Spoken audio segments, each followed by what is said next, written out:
Hey, One Piece fans, this is Chris Bolts coming in with the One Piece episode recap and review for this week's episode 1141, Reliable Reinforcements. Dory and Broggy arrive. Now, before I do get into the content, do make sure you like, share, subscribe, turn on those post notifications, all that good stuff helps me out. At the beginning of this episode, we start off with the visual here, a flashback, if you will, of Kuma as a child reminiscing with his father, who was telling him about the legend of the legendary warrior Nika, who will be coming to free all the slaves. And then we fast forward just a little bit to another time when Bonnie and Kuma is sitting there doing the dance of the Nika Nika dance, I like to call it, and they're celebrating his arrival. But that is just a little bit of foreshadowing for events that's going to be coming here. As you can see, Bonnie looking up into the sky at Luffy as he's doing the Nika Nika, or jumping up and doing that Nika Nika pose there. And if I could just get the really quick visual right here, because I want to talk about this moment right here just for a little bit. Now, there was a little bit of controversy, and I did a video on this regarding this one particular scene right here, because a lot of people who read the manga were very upset that this visual right here didn't actually reflect what it was in the manga itself in last week's episode, where we have this Luffy jumping in the sky, doing his little pose, and Bonnie there looking at it. They thought it would be a little more up close and personal as it was in the manga. Me personally, I didn't have a problem with it. I thought it was doing pretty good and everything like that. And in fact, looking at this right now, I actually think that this is actually a really good representation of what people were talking about in the manga. I think Toei actually really knocked this one out of the park, especially in this episode right here. So hopefully that will satisfy some of the more One Piece manga readers who are being a little bit too much of a purist on this issue. But I digress on that moment. But I will take a picture of that because I think this is actually a really good picture right here. So let's go ahead and take a picture of that. But let's go ahead and keep on going forward. The main focus of this episode is actually on these two right here. If we can get to that scene, these two right here, Dory and Broggy, the captain of the giant pirates. These two guys finally got back together. They had a century-long feud that they were dealing with, but they had met the Straw Hat crews way back earlier in the series on Elbaf Island. Both Usopp and Luffy saw these two battling one another and were smitten with their pride as warriors. Usopp himself said that he wanted to mimic these two and become a brave warrior of the sea. Nami met their captains, their first mates rather, Kashi and Oimo. So their whole entire gang is back together, and they're here to go ahead and help out Luffy fight against the government there. So we're just getting introduced to all the characters right here. And then we see Oimo and Kashi. If we can go back just a little bit here, there's Kashi right there. And then on the next scene, it's going to be Oimo. Oimo's the other guy. And the giants are getting ready to just go down there. They're coming together to put their clothesline together, and they're going to come around and start just destroying the ships left and right, which thankfully they were able to break up that Buster Call from destroying Egghead Island any further. The captains themselves are going there to go ahead and help out Luffy, but you see right here up in the sky, Usopp, Nami, and Chopper and Edison all see the giants coming down to help. Usopp is overflowing with joy seeing those two friends come back together, and then Nami right here reminiscing about Oimo and Kashi being there as well. And we get a little quick rundown of the history, because it's been a long time since we've seen these giants involved in the story, but they're going to figure very prominently from here on out within the One Piece story right here. And as I mentioned before, these captains, Dory and Broggy, were feuding for such a long time, and we see in the background Luffy and Usopp looking at these two giants just fight one another. And so Brook is on his way to trying to save the other remaining Straw Hats, but we know that Brook has made the mistake of icing all the clouds so that he doesn't have a way to stop. And Lilith and Vegapunk is there to remind them that, hey, we need to stop somehow, but that's not going to happen. Zoro is still in battle with Rob Lucci. And Rob Lucci is not only a good fighter, but he's also very cunning too. He goes, I don't have to beat you. All I got to do is just keep you here on this island because you sorry straw hats, you won't leave any of your friends behind. If I keep you here, they're not going to escape. As you can see right there, what he said right there. You're the ones keeping your friends behind. So he knows exactly how to pick at the bones of his enemies to make them bend to his will and everything like that. Luffy's very familiar with that. Luffy has been able to bypass that, but we see that Zoro is actually not fighting in his strongest mode or anything like that. He's just using his infused katanas to hold back Lucci. And then we go ahead and we're looking at right here, there's still a lot of Navy ships there. They're now trying to fight off the remaining pacifistas because they need to stop them from attacking the ships somehow. While they're doing that, in the background we see that 2 of the Blackbeard pirates have appeared. Now it's kind of interesting why Katharina Devon and Van Auger, they're there to do it. Let me just go ahead and try to get a better picture of these 2 together. There we go. So there we go. We got Van Auger right here. We got Katharina Devon, who's got a nice, she is the very definition of butterface. Dangerous, got a nice body, but man, that face, what the hell's going on there? But anyways, we go ahead and go for there. We don't know what they're on the island for. More on that here in just a moment. And now we're looking at Bonnie once again, looking up at the sky at Nika, or rather Luffy, as he's jumping around, making a fool of himself. And she gets pissed off at him. He's like, what the hell, man? Where you been? I've been waiting for you all this time. And Luffy's like, why are you crying? Well, she's crying because she was looking for Nika and she was with him he was with her all this time. But she asked Luffy, well, you're Nika, aren't you?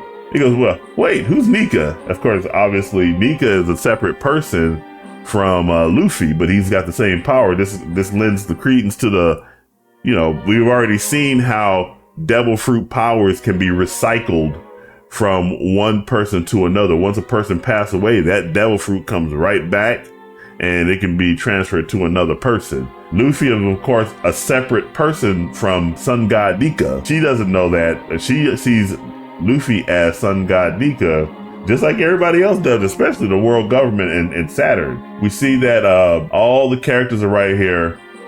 Saint Saturn is saying to all of them that there is a reason you deserve to die. And of course, the reason that he comes up with is that they are just insects beneath him. That's not really a good reason. Luffy comes in and tells them, no, there isn't. That is exactly correct. There isn't a reason for them to die. And he begins to defy the world government as he has defied the government all this time. And then he gets powered up here, getting ready to go ahead and deliver that punch per Bonnie's request. But there was something very interesting right here. As he's doing that, we see that Saturn actually popped him with some type of invisible force, kind of like the power that Luffy learned when he was on the Wano Island. I think Rayo or is what it was called, to where you can infuse your fist to be able to hit someone without actually physically touching them. Saturn actually did that against Luffy. Luffy was like, what just happened? But then he stopped, he powered up again, and now he's getting ready to deliver his newfound ability, Dawn Gatling, because we all know that Luffy loves his Gatling punches. So this is the second time that he actually punches the Celestians, and Luffy's like, I don't give a fuck. If I don't like you and if you stand in my way, I'm gonna give you an ass whooping of a lifetime. And that's exactly what he did, was just punch ever living shit out of Saint Saturn. Atlas is telling Bonnie to get off the island. These characters sometimes, and this is just all through all anime, where these characters will just sit there and do whatever they want. I'm watching this other anime that's called The Private Tutor. It's basically an anime where, in a fantasy world, where tutor helps teach these noble girls how to use their magical powers. And he's fighting this very strong enemy, and he tells them multiple times, go away, go away, go away. But no, they all insist that they got to stay to help him out. I'm like, that guy doesn't need your help or anything like that. What you need to do is be respectful little children and get your ass off the battlefield so he can fight without worrying about you. It's the same thing here. Bonnie, you're 12 years old. You've done enough. You've done enough. It's time for you to get out of here. It's time for you to escape. It's because we all know that they're targeting you. So you need to get out of there as quickly as possible. But no, she wants to stay there and keep witnessing everything as it goes along. She wants Vegapunk to come along. But Vegapunk says he can't move because if he tries to move, he's going to die, which is exactly correct. You see that big giant, he should be dead right now. Look at that giant hole in his chest. How many of us can survive a giant hole in our chest like they do in anime? It's almost to the point where it's like in the Disney Star Wars, where if you get stabbed by a lightsaber, it's just a lightsaber. You can survive it. The lightsaber in Disney Star Wars was nerfed so much. And you saw how big Saint Saturn is. There should be a bigger hole than what there is right now on Vegapunk, but there he is, laying in his own pool of blood. Realize that if he moves, that he's going to die. Kizaru comes in and says, it doesn't matter if you don't move, because if you stay right here, I'm going to go, you're going to die anyway. And you see that right? That's what he's saying right there. If this little picture can get out of the way, man, I tell you, my computer. But here's a really cool part right here. Sanji stops the blast by just kicking it. He kicks it out of the way. And it's surprising because he's never had that power before. Now, he tried to say it's because of love, but Kizaru rightly retorts, if that was possible, then all the laws of physics would be upended, which is exactly correct. We don't know how Sanji was able to kick that. Now, there is some lore in Sanji. We know that his father experimented on him, his brothers, and his sister, and turned him into cyborg. So I wonder if that's starting to come back here and play into that his powers are awakening, that such that he's able to go ahead and stop this. I don't think he infused his foot with any type of armament hockey, because Luffy has hit Kizaru with his armament hockey infused fist, but it still didn't stop light. So this is something interesting right here that we're going to be finding out a little bit more of. We see Luffy bouncing up and down. He's laughing. He's having fun. Sanji's raring to go to take on Kizaru, which is great. And right here, we see those two Blackbeard pirates confronting Saint Saturn, mocking him because, 5 elders is on the ground. Still no word about why they're wanting to come down there and what they're trying to accomplish.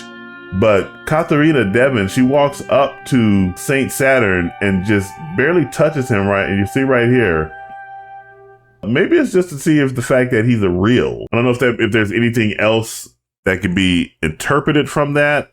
I know that Katharina actually got her powers by taking them from another, forcefully, if you will, taking them from another pirate.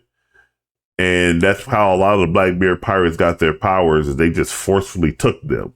I think her power could turn into any other type of individual. Saint Saturn goes to attack them, and using the warp fruit, Van Augur transports both her and himself to another part of the island to get away from him. And then at the end of the episode, we see another character that hasn't been with us for a very long time, that was hiding in a barrel on the Straw Hat ship, Van Augur and Katharina Devon, and he wants to catch up with them. There it is, Caribou. He wants to meet up with his teacher, Blackbeard D. Teach. He wants to become a part of their crew. And that is the end of the episode.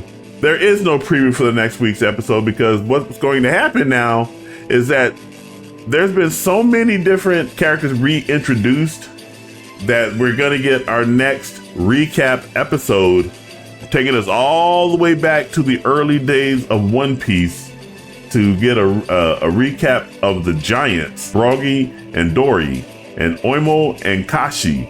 We're going to get a recap of their history to get us reacclimated with these characters so that we can get ready for episode 1142 when it drops. Now, I normally do not like recap episodes, but in this particular instance here, it's very important to put that off in there, because again, we have so many characters in One Piece and so many episodes that it wouldn't be fair to have people watch this episode, wonder, who are these giants go and do some research and then go back and watch the prior episodes, because that's one of the big issues with One Piece, is how much there is lore-wise and character-wise with the story. It's how many episodes there are, such that it can be intimidating for new viewers and whatnot to come in and get involved in this series.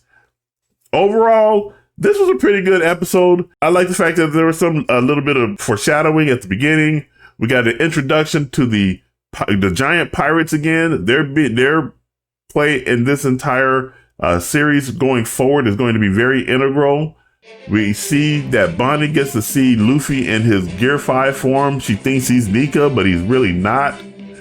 He takes on Celestial Saint Saturn and beats the crap out of him. And then we get reintroduced to the Blackbeard pirates, Katharina Devon and Van Augur, and one other character, Caribou's coming in. Lastly, we see some action from Sanji, seeing him block that light with his kick. Lucci and Zoro fighting. So there's a lot of good moving parts that are just collapsing into this one episode right here. Overall, I'll give it an 8.5 out of 10. But those are my thoughts. What did you guys think about this episode? Did it meet your expectations? Whatever your thoughts, jump down in the comments and let's go ahead and have a discussion. And make sure you do like, share, subscribe, turn on those post notifications. All that stuff really does help me out. And remember, this is Chris Bolt signing off, and I will catch you guys in the next video. You take it easy.